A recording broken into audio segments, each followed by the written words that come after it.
y necesitaban gente joven, porque bueno, pues los que estaban allí se habían ido a otro programa, en fin, lo que suele pasar en todos los medios. La oportunidad. Y entonces pues nos hicieron una primera prueba. Yo no estaba en quinto de carrera, y nos hicieron una primera prueba pues como a 12 personas o así, y luego una segunda prueba a 8, y luego una tercera prueba tal, y a la cuarta pues entramos las 4 personas que pasamos todos esos filtros, ¿no? Que además pues muchos de ellos siguen vinculados a la televisión todavía. Vicente Vallés, al que le veréis seguro en Telecinco, ahora en La Mirada Crítica, Jesús Fraile, que ha estado haciendo la Fórmula 1 y sigue en la tele mucho tiempo, y Joaquín Maroto, un compañero que estuvo en el Madrid de jefe de prensa, en fin. Y la recuerdo pues con bastante angustia. Igual que luego cuando ya empecé en la tele, incluso el primer programa que tuve que presentar y tal, no recuerdo haber pasado nervios o tal, pero las pruebas eran demoledoras, porque claro, ibas allí, muy duro, ponerte ahí y decir, a ver tú, venga, habla. Cuenta. Y saber que el que aquello saliera bien podía marcar un poco tu trayectoria profesional, ¿no? Porque claro, ahora han cambiado mucho las cosas, hay más medios pero cuando yo hice la prueba esta era el año 87 y Televisión Española era la selección de Brasil, ¿no? Era la única, ¿no? Prácticamente era la única, ¿no? Entonces, bueno, un poco angustioso, pero mira, salió bien, así que... Angustiosos están también muchos en la Liga, ¿cómo va a acabar?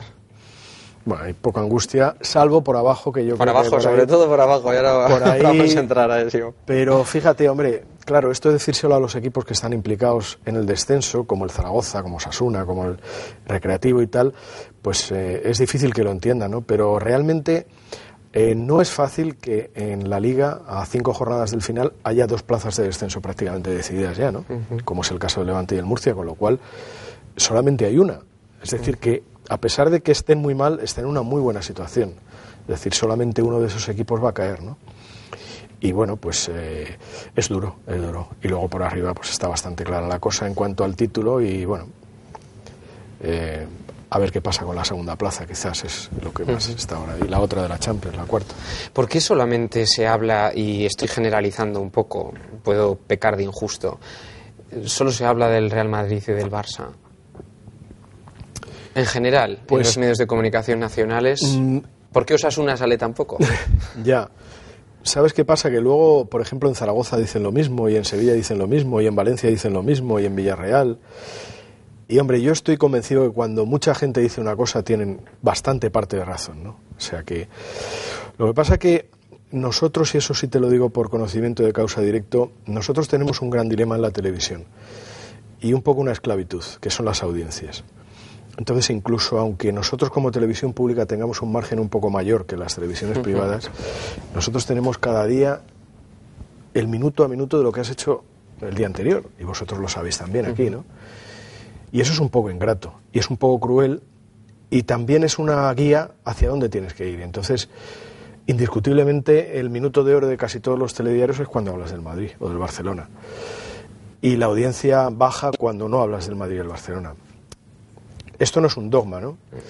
Pero es una realidad, y indiscutiblemente, si tú no quieres que la competencia te adelante, tienes que guiarte por eso, ¿no? Yo creo que la clave es encontrar un poco el equilibrio. Y bueno, pues de los Osasuna se hablará más cuanto más arriba esté en la clasificación, y del Villarreal también, y del Deportivo también, y del Valencia también, ¿no? Bueno, ojalá tuviéramos muchísimo tiempo para poder hablar de todos los equipos y de todas las ciudades como se merecen, ¿no? Porque genera tanta ilusión el deporte y el fútbol que la gente siempre piensa que se habla poco de su equipo, ¿no? ¿Desde cuándo tiene el deporte tanto peso en un informativo? Tanto como para tener un presentador específicamente para eso, porque nos podemos imaginar que podía haber sido un presentador para la economía o un presentador también hay para el tiempo, pero...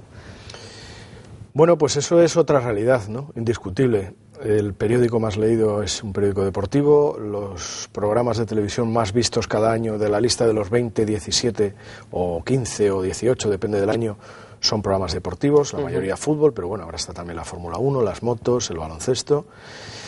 Y la radio, pues de los 5 programas más escuchados, pues 3 o 4 son también de deportes, ¿no? Es indiscutible que estamos en un país muy deportivo, en el que el deporte tiene un peso extraordinario. Y bueno, pues esa es la explicación, ¿no? Porque desde el punto de vista lógico es bastante razonable lo que dices. Incluso en otros países no hay presentadores de deportes, en algunos sí, pero no en todos, en los informativos, ¿no? Pero aquí yo creo que no hay más remedio. Hablas de las motos, hablas de la Fórmula 1. ¿Tienen fecha de caducidad o como el fútbol que no la tiene? Bueno, de momento. El fútbol es fenómeno aparte.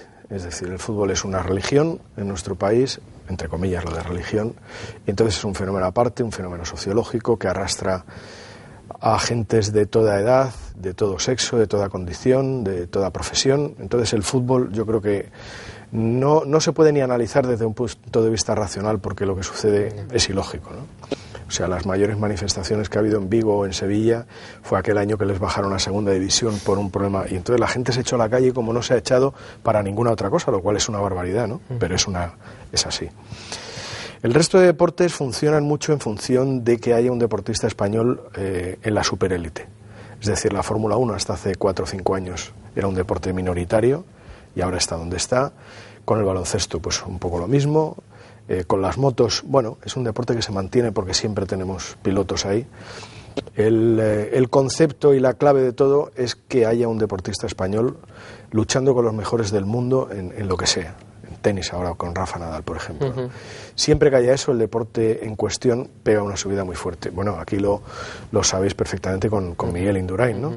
La época suya del Tour fue fabulosa y alcanzó unas audiencias extraordinarias. Se fue Miguel bajo la audiencia y bajo el interés por el ciclismo. La pregunta que te iba a hacer ahora, no sé, bueno, ya sé lo que me vas a contestar, pero ¿quién manda más en este país, los políticos o el deporte? Pues no lo sé. Yo lo que sé es que arrastra a más gente y más pasiones y más fidelidad el tema del deporte, ¿no? Porque es un poco la irracionalidad que te comentaba antes. Es decir, pensar que cada 15 días prácticamente todos los estadios de España están llenos y la gente va allí y llueva o haga sol o incluso el equipo va a segunda división y todavía va más gente, que pasa muchas veces, ¿no? Es que entonces yo creo que el deporte tiene mucho tirón, sí. ¿Qué te queda por hacer profesionalmente? ¿Puenting o presentar un telediario entero? No, bueno, puenting no soy yo muy de deportes arriesgados, no, me gusta, hago mucho deporte, todo el que puedo, pero no, el puenting no. Presentar un telediario entero, bueno, pues alguna vez me han comentado algo, pero tampoco lo tengo como un objetivo, sinceramente.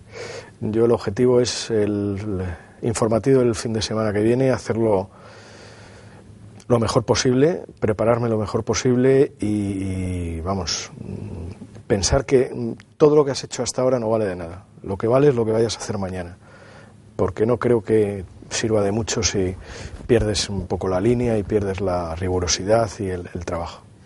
Algunos periodistas en televisión se mojan y se mojan mucho con algunos contenidos. Es difícil ser imparcial a la hora de, ya no tanto de contarlo, sino de clasificar las noticias, de hacer el guión, de hacer la escaleta. ¿Es complicado? Es complicado, sí, es complicado. Además ahora hay una variante que está influyendo mucho en los informativos y en la programación y en el espíritu incluso de las cadenas, que es tener o no tener los derechos de retransmisión del deporte en cuestión, ¿no? Entonces es un terreno muy peligroso y muy difícil para el periodista, porque muchas veces las circunstancias te obligan a dar más importancia a algo que es periodísticamente menos noticiable, pero que es tu producto. Claro. Y viceversa, ¿no?